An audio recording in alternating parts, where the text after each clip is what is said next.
তার কাজ এবং মানুষের ভালো লাগে। আজ আমরা এখনো দাঁড়িয়ে প্রমাণ পাই। হাতের বাম পাশে চেয়ার দিয়ে বসে পড়ো।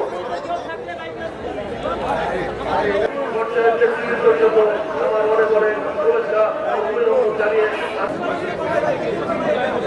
আমাদের মহানগরের 17 নম্বর বড় একটা মিছিল আসছে, ওই চেয়ারে বসে যাবে।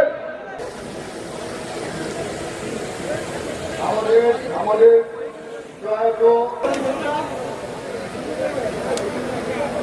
আমরা দেখতে পাচ্ছি আমরা আমাদের সভাপতিকে আপনাদেরকে ধন্যবাদ জানাচ্ছি। দয়া করে আপনারা সকলে যার যার আসনটা উপভোগ করবেন।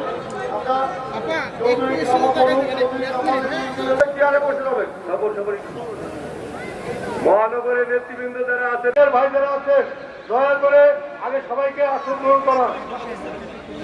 আমাদের দেশনেত্রী বেগম খালেদা জিয়া সাহায্য করার জন্য প্রচার বা স্বীকৃতি তার দরকার ছিল না।